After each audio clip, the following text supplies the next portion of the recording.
ಸದ್ಯ ಜಮ್ಮುವಿನಲ್ಲಿ ಉದ್ವಿಗ್ನ ವಾತಾವರಣ ನಿರ್ಮಾಣವಾಗಿದೆ. ಈಗಾಗಲೇ ಪಾಕಿಸ್ತಾನ F-16 ಯುದ್ಧ ವಿಮಾನವನ್ನು ಭಾರತೀಯ ಸೇನೆ ಹೊಡೆದುರುಳಿಸಿದೆ.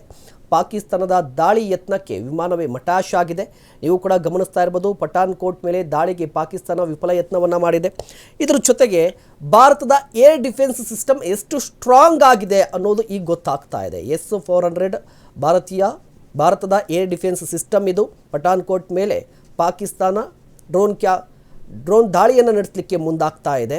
ಇದರ ಜೊತೆಗೆ ಜಮ್ಮುವಿನಲ್ಲಿರುವಂಥ ಅಕ್ನೂರ್ ಮೇಲೆ ಕೂಡ ಡ್ರೋನ್ ದಾಳಿಯನ್ನು ನಡೆಸಲಿಕ್ಕೆ ಮುಂದಾಗ್ತಾ ಇರುವಂಥದ್ದು. ಬಟ್ ಎಲ್ಲವೂ ಕೂಡ ವಿಫಲ ಯತ್ನವಾಗ್ತಾ ಇದೆ. ಇದರ ಜೊತೆಗೆ F-16 ಯುದ್ಧ ವಿಮಾನವನ್ನು ಹೊಡೆದುರುಳಿಸಿದೆ ಅಂತ ಹೇಳಿದ್ರೆ ನೋಡಿ, ಈಗಾಗಲೇ F-16 ಬಗ್ಗೆ ಹೇಳೋದಾದರೆ ಕೇವಲ ಭಯೋತ್ಪಾದಕರ ವಿರುದ್ಧ ಮಾತ್ರ ಈ ವಿಮಾನವನ್ನು ಬಳಸಬೇಕು ಅಂತ ಒಂದು ಕಂಡೀಷನ್ ಹಾಕಿದೆ ಅಮೇರಿಕ. ಆದರೂ ಕೂಡ ಈಗ ನಾಗರಿಕರ ಮೇಲೆ ಅಥವಾ ಭಯೋತ್ಪಾದಕರನ್ನು ಹೊರತುಪಡಿಸಿ ದಾಳಿಗೆ ಪ್ರಯತ್ನವನ್ನು ನಡೆಸ್ತಾ ಇದೆ. ನೋಡಿ, ಈಗ ರಾಜಸ್ಥಾನ ಗುರುದ್ವಾರದಲ್ಲೂ ಕೂಡ 4 ನಗರ ಹಾಗೂ ವಾಯುನೆಲೆ ಗುರಿಯಾಗಿಸಿ ಅಟ್ಯಾಕ್.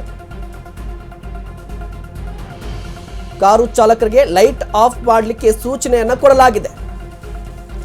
ಜಮ್ಮು ನಗರದಾದ್ಯಂತ ಸಂಪೂರ್ಣ ಬ್ಲಾಕ್ಔಟ್ ಆಗಿದೆ. ರಾಜಸ್ಥಾನ ಗುರುದ್ವಾರದಲ್ಲೂ ಕೂಡ ಬ್ಲಾಕ್ಔಟ್ ಮಾಡಲಾಗಿದೆ. 4 ನಗರ ಹಾಗೂ ವಾಯುನೆಲೆ ಗುರಿಯಾಗಿಸಿ ದಾಳಿ ಮಾಡುವ ಸಾಧ್ಯತೆಗಳು ದಟ್ಟವಾಗಿದೆ. ಹೀಗಾಗಿ ಕಾರು ಚಾಲಕರಿಗೆ ಲೈಟ್ಸ್ ಆಫ್ ಮಾಡಿ ಅಂತ ಹೇಳಿ ಈಗ ವಾಯು ಪಡೆ ಒಂದಿಷ್ಟು ಸೂಚನೆಗಳನ್ನು ಕೊಟ್ಟಿದೆ. ಜಮ್ಮು ನಗರ ಕಂಪ್ಲೀಟ್ ಆಗಿ ಬ್ಲಾಕ್ಔಟ್ ಆಗಿದೆ. ಈಗ ರಾಜಸ್ಥಾನ್ ಮತ್ತು ಗುರುದ್ವಾರದಲ್ಲೂ ಕೂಡ ಬ್ಲಾಕ್ಔಟ್ ಅನ್ನ ಮಾಡಿರುವಂಥದ್ದು. ಒಂದು 4 ನಗರ ಹಾಗೂ ವಾಯುನೆಲೆ ಗುರಿಯಾಗಿಸಿ ನೋಡಿ, ಪಾಕಿಸ್ತಾನದ ಸೇನೆ ಕಂಪ್ಲೀಟ್ ಆಗಿ 4 ನಗರಗಳನ್ನು ನೋಡಿ. ಈಗ ಜಮ್ಮು ಕಾಶ್ಮೀರ ಅಂತ ಹೇಳಿದ್ರೆ ಜಮ್ಮುವಿನಲ್ಲಿ ಒಂದಿಷ್ಟು ದಾಳಿ ನಡೆಸ್ಬೋದು. ಈಗ ರಾಜಸ್ಥಾನ್ ನಿಮಗೆ ಕಂಪ್ಲೀಟ್ ಆಗಿ ಪಾಕಿಸ್ತಾನದ ಗಡಿಯನ್ನು ಹೊಂದಿಕೊಂಡಿರುವಂತಹ ಗಡಿಗೆ ಇರುವಂತಹ ರಾಜಸ್ಥಾನ್, ಪಂಜಾಬ್, ಜಮ್ಮು ಕಾಶ್ಮೀರ್, ಅದೇ ರೀತಿಯಾಗಿ ಗುಜರಾತ್, ಈ ರಾಜ್ಯಗಳಲ್ಲಿ ಈಗ ಹೈ ಅಲರ್ಟ್ ಅನ್ನು ಘೋಷಣೆ ಮಾಡಿದ್ದಾರೆ. ಇದರ ಜೊತೆಗೆ ಔಟ್ ಅಂಡ್ ಔಟ್ ಕಂಪ್ಲೀಟ್ ಆಗಿ ಲೈಟ್ಸ್ ಅನ್ನ ಆಫ್ ಮಾಡಬೇಕಾಗಿದೆ. ಈ ಸಂದರ್ಭದಲ್ಲಿ ನೀವು ಕೂಡ ದೃಶ್ಯಾವಳಿಯಲ್ಲಿ ಗಮನಿಸ್ತಾ ಇರಬಹುದು, ಒಂದಿಷ್ಟು ವಿಡಿಯೋಗಳು ಕೂಡ ಲಭ್ಯವಾಗ್ತಾ ಇದೆ. ಈಗಾಗಲೇ ಡ್ರೋನ್ಗಳ ಹಾರಾಟವನ್ನು ಗಮನಿಸ್ತಾ ಇದ್ದೀರಾ. ಇದು ಬ್ಲಾಕ್ಔಟ್ ಮಾಡಲಾಗಿದೆ. ಈ ಕಾರಣಕ್ಕಾಗಿ ಕಾರಣ ಏನಂದ್ರೆ ಡ್ರೋನ್ಗಳ ಹಾರಾಟ ಗಮನಿಸ್ತಾ ಇರುವಂಥದ್ದು.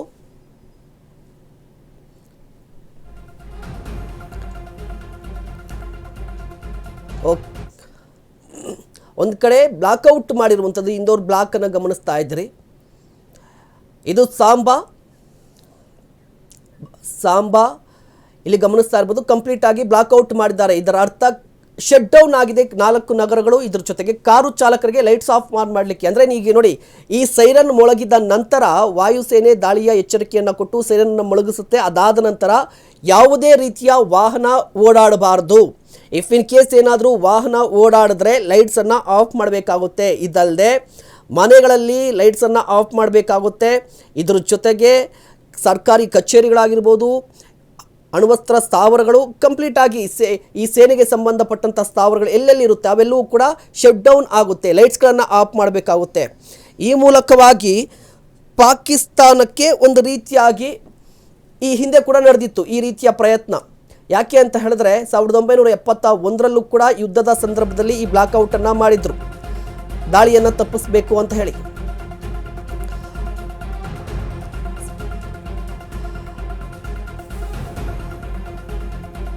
ಇನ್ನು ಪಾಕಿಸ್ತಾನದ ಸೇನೆಗೆ ಭಾರತ ಸೇನೆಯಿಂದ ಕೌಂಟರ್ ದಾಳಿ ಕೂಡ ನಡೀತಾ ಇದೆ. ಕಂಪ್ಲೀಟ್ ಆಗಿ ಗಡಿಯಲ್ಲಿ ಯುದ್ಧದ ವಾತಾವರಣ.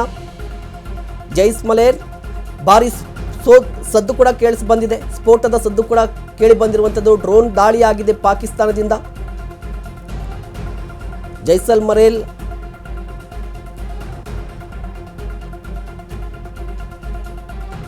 ಜೈಸಲ್ಮೇರ್ನಲ್ಲೂ ಕೂಡ ಭಾರಿ ಸ್ಫೋಟದ ಸದ್ದು ಕೇಳಿ ಬಂದಿದೆ.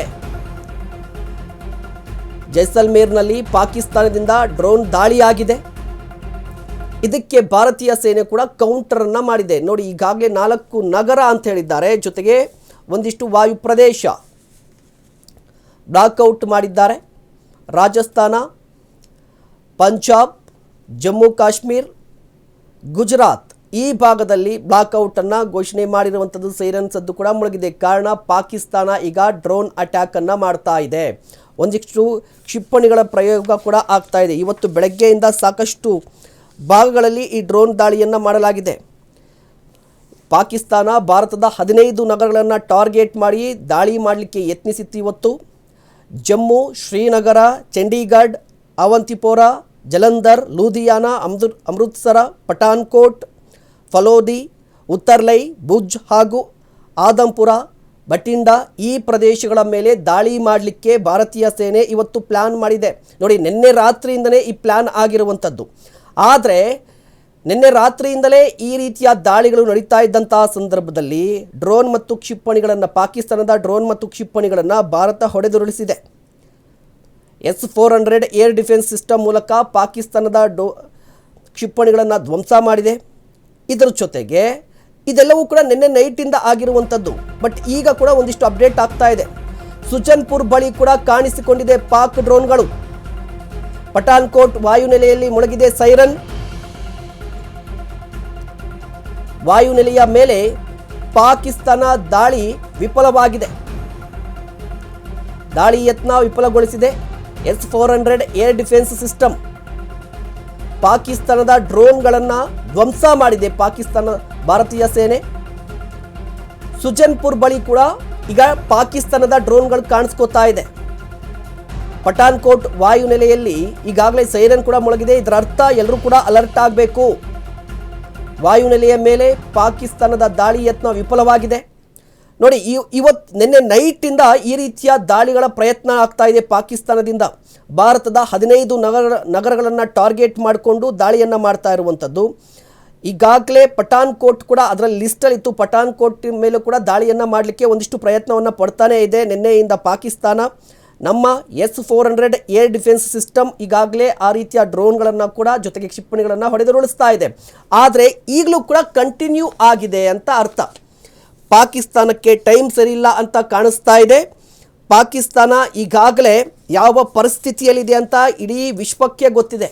ಆದರೂ ಕೂಡ ಈಗ ಕ್ಷಿಪಣಿ ದಾಳಿಯನ್ನು ಮಾಡ್ತಾ ಇದೆ. ಭಾರತ ಸುದ್ದಿಗೋಷ್ಠಿಯನ್ನು ನಡೆಸಿ ಈಗಾಗಲೇ ಒಂದು ಸ್ಪಷ್ಟೀಕರಣ ಕೊಟ್ಟಿತ್ತು, ನಮ್ಮ ಹೋರಾಟ ಭಯೋತ್ಪಾದಕರ ವಿರುದ್ಧ ಅಂತ ಹೇಳಿ. ಆದರೂ ಕೂಡ ಪಾಕಿಸ್ತಾನ ಸೈಲೆಂಟ್ ಆಗಿಲ್ಲ. ಪಾಕಿಸ್ತಾನದ 3 ಫೈಟರ್ ಜೆಟ್ ಧ್ವಂಸಗೊಳಿಸಿದೆ. F-16 ಪಾಕಿಸ್ತಾನದ ಮಿಸೈಲ್ಗಳನ್ನು ಈಗಾಗಲೇ ಭಾರತ ಧ್ವಂಸಗೊಳಿಸಿದೆ. ಪಾಕಿಸ್ತಾನದ 3 ಫೈಟರ್ ಜೆಟ್ಗಳನ್ನು ಧ್ವಂಸಗೊಳಿಸಿರುವಂಥದ್ದು ಭಾರತ. F-16, JF-17, ಒಂದು F-16, 2 JF-17 ಈ ಯುದ್ಧ ವಿಮಾನಗಳನ್ನು ಧ್ವಂಸಗೊಳಿಸಿದೆ. ಫೈಟರ್ ಜೆಟ್ಗಳ ಧ್ವಂಸಗೊಳಿಸಿರುವಂಥದ್ದು ಭಾರತೀಯ ಸೇನೆ. ಒಂದು F-16, 2 JF-17 ಈ ಯುದ್ಧ ವಿಮಾನಗಳನ್ನು ಹೊಡೆದುರುಳಿಸಿದೆ ಭಾರತೀಯ ಸೇನೆ. ಇದರ ಜೊತೆಗೆ ಮಿಸೈಲ್ಗಳ ದಾಳಿಯನ್ನು ಕೂಡ ವಿಫಲಗೊಳಿಸಿದೆ. 3 ಫೈಟರ್ ಜೆಟ್ಗಳ ಧ್ವಂಸಗೊಳಿಸಿದೆ. F-16, JF-17 ಚೀನಾ ಕೊಟ್ಟಿದ್ದು, F-16 ಅಮೆರಿಕ ಕೊಟ್ಟಿದ್ದು. ಅಮೆರಿಕ ಕೊಟ್ಟಂತಹ ಸಂದರ್ಭದಲ್ಲಿ ಕೇವಲ ಭಯೋತ್ಪಾದನೆ ನಿರ್ಮೂಲನಾ ಚಟುವಟಿಕೆಗಳಿಗೆ ಮಾತ್ರ ಇದನ್ನು ಬಳಸಬೇಕು ಅಂತ ಕಂಡೀಷನ್ಸ್ ಹಾಕಿದೆ. ಇವುಗಳ ಮೇಲೆ, ಈ 2 ಯುದ್ಧ ವಿಮಾನಗಳ ಮೇಲೆ ಪಾಕಿಸ್ತಾನಕ್ಕೆ ಸಿಕ್ಕಾಪಟ್ಟೆ ಕಾನ್ಫಿಡೆನ್ಸ್ ಇತ್ತು. ಬಟ್ ಈಗ ಆ ಕಾನ್ಫಿಡೆನ್ಸ್ ಮುರಿದು ಹೋಗಿರುವಂಥದ್ದು. ಭಾರತೀಯ ಏರ್ ಡಿಫೆನ್ಸ್ ಸಿಸ್ಟಮ್ ಆ 2 ಯುದ್ಧ ವಿಮಾನಗಳನ್ನು ಹೊಡೆದುರುಳಿಸಿದೆ. ಮತ್ತೊಂದು ಕಡೆ ಡ್ರೋನ್ಗಳನ್ನು ಕೂಡ ಹೊಡೆದುರುಳಿಸ್ತಾ ಇದೆ. ನೀವು ದೃಶ್ಯಾವಳಿಯಲ್ಲಿ ಗಮನಿಸ್ತಾ ಇರ್ಬೋದು. ಡ್ರೋನ್ಗಳ ಹಾರಾಟವನ್ನು ಅಲ್ಲಿರುವಂಥ ಸ್ಥಳೀಯರು ತಮ್ಮ ಮೊಬೈಲ್ಗಳಲ್ಲಿ ಚಿತ್ರೀಕರಣ ಮಾಡಿದ್ದಾರೆ, ಸೆರೆ ಹಿಡಿದಿದ್ದಾರೆ. ಈ ರೀತಿಯ ದೃಶ್ಯಾವಳಿಗಳನ್ನು ಗಮನಿಸ್ತಾ ಇರ್ಬೋದು.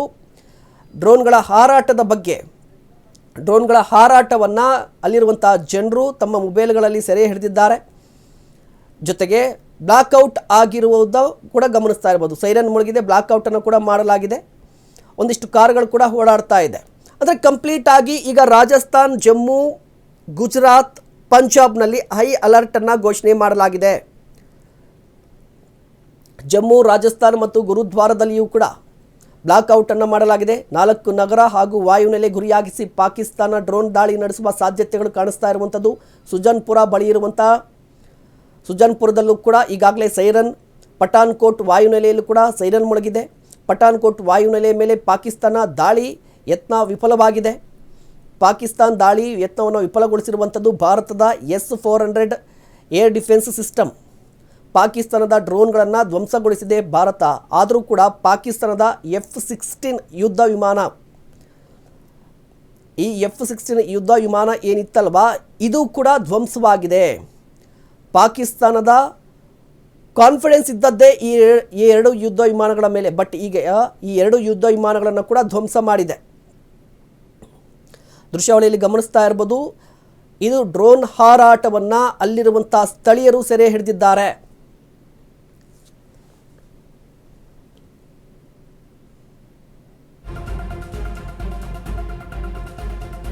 JF-17 ಚೀನಾ ಪಾಕಿಸ್ತಾನಕ್ಕೆ ಕೊಟ್ಟಿದ್ದು, ಅದೇ ರೀತಿಯಾಗಿ F-16 ಅಮೆರಿಕ ಕೊಟ್ಟಿದ್ದು. ಬಟ್ F-16 ಬಳಕೆಗೆ ಒಂದು ಕಂಡೀಷನ್ ಇದೆ.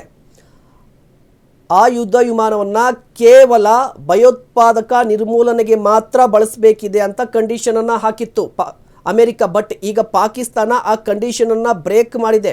ಹೀಗಾಗಿ ಅಮೆರಿಕದ ಸ್ಟ್ಯಾಂಡ್ ಏನು ಅನ್ನೋದು ಕೂಡ ಈಗ ಕುತೂಹಲಕ್ಕೆ ಕಾರಣವಾಗುತ್ತೆ. ಇದರ ಜೊತೆಗೆ ಈಗಾಗಲೇ ಭಾರತ ಸ್ಪಷ್ಟಪಡಿಸಿದ್ದೇನು, ಇವತ್ತು 6 ಗಂಟೆಗೆ ಸುದ್ದಿಗೋಷ್ಠಿಯನ್ನು ನಡೆಸಿದಂಥ ಅಧಿಕಾರಿಗಳು ಸ್ಪಷ್ಟಪಡಿಸಿದ್ರು, ನಮ್ಮ ಹೋರಾಟ ಅಥವಾ ನಮ್ಮ ದಾಳಿ ಇದ್ದದ್ದು ಕೇವಲ ಭಯೋತ್ಪಾದಕರ ವಿರುದ್ಧ, ಭಯೋತ್ಪಾದಕ ಶಿಬಿರಗಳ ವಿರುದ್ಧ.